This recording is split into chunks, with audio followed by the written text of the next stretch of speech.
Assalamualaikum warahmatullahi wabarakatuh. Perkenalkan, nama saya Alvin Naja dengan NIM 180502696 dari Ekonomi Islam C. Pada kesempatan kali ini saya akan menjelaskan sedikit tentang tugas mandiri mata kuliah perencanaan keuangan Islami yang berjudul Optimalisasi Pengelolaan Wakaf Uang untuk Kesejahteraan Umum. Pada kesempatan kali ini, wakaf yang merupakan zakat wajib bagi umat Islam tertentu memiliki nilai-nilai yang fleksibel dan bermanfaat, dan menjadi hal yang penting yang dapat meningkatkan kesejahteraan, khususnya di lingkup wilayah Kota Semarang yang kita tempati. Penelitian ini mengeksplorasi donasi yang dilakukan oleh BMH Semarang, kendala dan langkah untuk mengoptimalkan pengelolaan untuk kesejahteraan wilayah Semarang.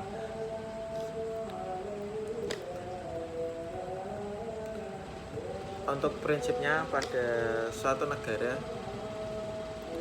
manapun selalu terdapat bisnis pemerintah buat menghindari ketimpangan pada pendapatan yang bisa mengakibatkan kesenjangan sosial dan ketidakstabilan pada warga. Oleh karenanya, keadilan sosial haruslah diwujudkan. Keadilan sosial pada negara Indonesia adalah hal yang dicita-citakan. Keadilan sosial yang disebutkan pada pembukaan Undang-Undang Dasar 45 dan Pancasila secara jelas, Indonesia menempatkan keadilan dalam kedudukan yang krusial pada konstitusinya.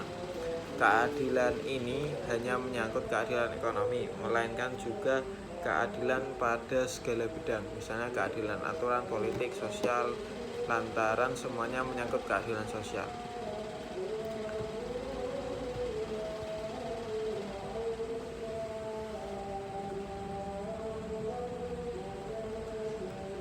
Nah, pada kesempatan kali ini, untuk metode penelitiannya, pendekatan yang digunakan adalah yuridis empiris, yaitu suatu cara pendekatan atau prosedur yang digunakan untuk memecahkan masalah dengan terlebih dahulu meneliti data sekunder yang ada, kemudian dilanjutkan dengan penelitian terhadap data primer di lapangan. Jenis data yang digunakan dalam penelitiannya adalah data sekunder yang ditunjang oleh data primer. Data sekunder merupakan data yang diperoleh dari sumber kepustakaan yang mencakup dokumen, buku, dan laporan penelitian. Sedangkan data primer adalah data yang diperoleh langsung dari responden. Untuk pengertian pada wakaf uang di Indonesia, dalam Undang-Undang Nomor 41 Tahun 2004 tentang wakaf tidak disebutkan mengenai pengertian wakaf uang, akan tetapi hanya dijelaskan mengenai ketentuan syarat-syarat wakaf uang. Mustafa Edwin Nasution dalam bukunya Wakaf Tunai, Inovasi Finansial Islam memberikan pengertian wakaf uang, yaitu penyerahan hak milik berupa uang kepada seseorang atau nadir dengan ketentuan bahwa hasil atau manfaatnya digunakan untuk hal-hal yang sesuai dengan ajaran syariat Islam, dengan tidak mengurangi ataupun menghilangkan jumlah pokoknya.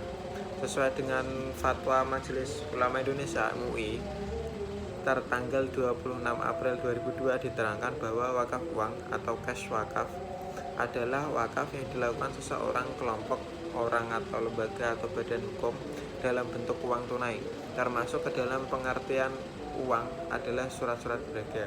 Sama halnya dengan wakaf tanah, di Indonesia dasar hukum wakaf uang adalah Al-Quran, hadis, ijma ulama, serta peraturan perundang-undangan. Sedangkan ayat-ayat Al-Quran yang menjadi dasar hukum wakaf uang antara lain, yang pertama ada surat Ali Imran ayat 92, yang kedua surat Al-Baqarah ayat 261.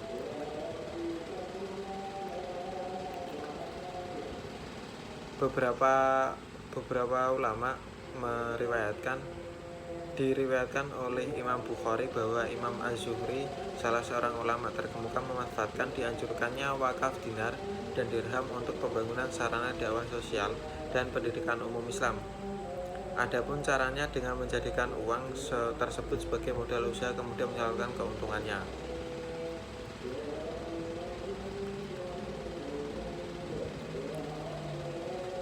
Untuk kesimpulan dari penelitian kali ini adalah pengelolaan wakaf uang yang dilakukan oleh Baitul Mal Hidayatullah Semarang belum profesional lantaran belum bisa mengoptimalkan potensi dana wakaf yang bisa dikumpulkan pada Kota Semarang, dan pada pengelolaannya dari prinsip-prinsip manajemen yang baik, ketentuan-ketentuan mengenai pengelolaan wakaf uang, dan Undang-Undang Nomor 41 Tahun 2004 mengenai wakaf, terdapat beberapa hambatan yang mengganggu optimalisasi pengelolaan wakaf uang buat kesejahteraan generik yang dilakukan Sang Baitul Mal Hidayatullah Semarang, yaitu sumber daya insan yang kurang memadai dan kurang berkompeten, budaya rakyat Kota Semarang yang belum tahu wakaf uang, kurangnya sosialisasi mengenai wakaf uang, tidak adanya dukungan Pemda Kota Semarang tentang wakaf uang.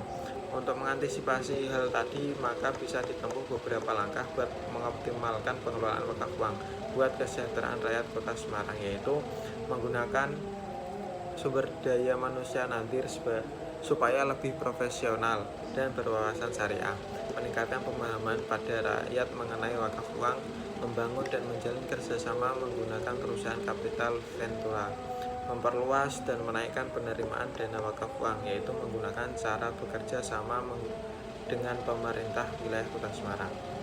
Dalam hal ini, yang ingin disarankan Baitul Mal Hidayatullah perlu menaikkan sumber daya manusia pada pengelolaan wakaf uang, sebagai akibatnya pada pengelolaan wakaf uang akan lebih profesional, sebagai akibatnya bisa membantu menaikkan kesejahteraan generik khususnya pada Kota Semarang. Baitul Mal Hidayatullah Semarang perlu melakukan pengenalan wakaf uang secara periodik buat menerima wakif baru, dan Pemda Kota Semarang diperlukan bisa mengeluarkan perda tentang wakaf uang menjadi turunan Undang-Undang Nomor 41 Tahun 2004. Baitul Mal Hidayatullah Semarang perlu melakukan beberapa terobosan atau langkah-langkah baru buat lebih mengoptimalkan pengelolaan wakaf uang menggunakan dan memanfaatkan dana wakaf uang tadi di sektor bisnis yang produktif. Itulah penjelasan mengenai optimalisasi wakaf uang untuk meningkatkan kesejahteraan. Kurang lebihnya saya mohon maaf. Wassalamualaikum warahmatullahi wabarakatuh.